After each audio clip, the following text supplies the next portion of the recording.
this morning. Time to check in on the latest buzz in the entertainment world. Liz and Mike from 105.1 The Buzz joining us live right now. Good morning. Morning. Morning, guys. My favorite season. Big day in Hollywood. Awards season. Oscar nomination morning. All the celebrities getting their 5 and 6 a.m. phone calls, waking up to the news that they were nominated. So who are the big nominees this year? First things first, Top Gun is up for an Oscar. Who thought we would be saying that? Like, I'm not surprised. It was a good movie. yeah, I mean, it was great, but usually the Oscars are all bougie and fancy and like, oh, we don't do mainstream pictures. But they did. They put Top Gun up there, Top Gun Maverick. They also did the Elvis movie, which I was a big fan of because it's on HBO Plus or whatever. Then there's Everything Everywhere All at Once, The Fabelmans, Tar, Triangle of Sadness, which I have not heard of, Women Talking, Avatar, another big blockbuster movie, and then Quiet on the Western Front. Now, 10 movies were nominated for Best Picture. I didn't realize they usually nominated that many. And part of me wonders if they did that so that they could like throw in some mainstream stuff like Top Gun, because they've gotten so much like sass over the past few years about how unrelatable it is. Yeah, that's exactly why. A few years back, they widened the field, and it's only the Best Picture category is now more nominees than all the other categories. Really for that reason. I mean, they saw dwindling viewership numbers. It's still award season ratings have just gone down and down and down in recent years. And part of that is because people haven't seen most of the movies that are getting a lot of these awards. Well, I mean, ever since the slap heard round the world, I'm sure maybe people will start tuning in again to see what might be an interesting show. Yeah. You know, I don't know if the Oscars will be able to guarantee some excitement like that again, but if they are, sign me up for it. I'll buy it on pay-per-view. But like, I love that Top Gun is nominated, Avatar is nominated.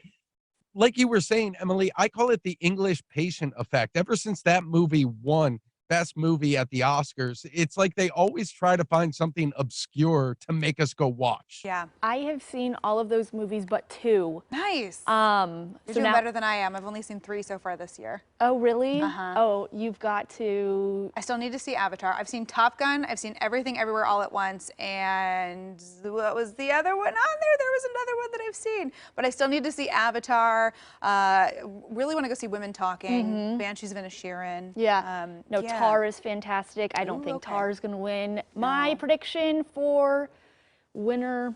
You were saying the Fabelmans. I think the Fabelmans is going to win. I think it could win because of the Academy, but honestly, Everything Everywhere All at Once, I think is going to be the fan favorite. But yeah. Well, Everything Everywhere All at Once led the pack with 11 nominations this year. So that's the most nominated film for this year's Academy Awards. Yeah, I got a lot of nominations. And then the other thing that they did that was mainstream for Best Actress in a Supporting Role, Angela Bassett was nominated, and she is the first actor to ever be nominated for portraying a role in a Marvel movie, which I think also brings it to mainstream. And then my favorite is Rihanna's up for Best Song for Black Panther. Ooh, that's always a fun part of the evening is when the Best Song performances, they actually perform during the Academy Awards ceremony. So that'll be a fun one to watch. And yeah, who knows? Maybe someone will get slapped again. I don't know. I mean, I hope not.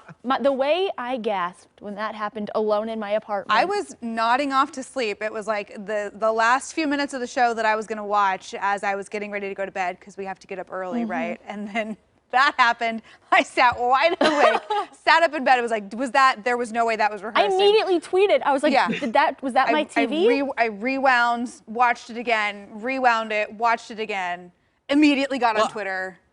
I think we all kind of did that. We were watching it for an hour-long loop, trying to figure out whether it was staged, it was real, like what is happening right now? Yeah, it was quite the night. So we'll see what happens this year. And there's a lot of good people up for Best Actor, Best Actress. You know, maybe we'll see Austin Butler not talk like Elvis. I don't know. No, that accent's for life.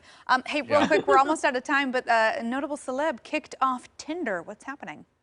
Oh my gosh, Sam Smith. Apparently they got kicked off of some dating apps, including Hinge as well, because they forgot to get their profile verified. So if you were and you were just like scrolling, you were like, that's a catfish. And you would just see like a random picture of Sam Smith. And so I didn't even know. I didn't know you could get verified. I guess I've been out of the game way too long. But if you don't take that step, they just assume, nope, that is fake profile. You are deleted. That's happened to celebs before. I remember when Cole Sprouse couldn't make a Facebook Facebook. Oh no.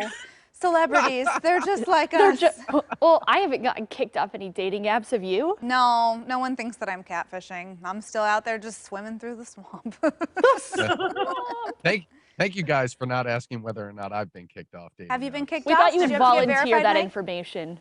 I'm pleading the fifth on that one. Okay, that's how we'll end this. He just wanted us to ask. His constitutional right against self-incrimination. Against prying co-hosts. Okay. Thanks, you guys.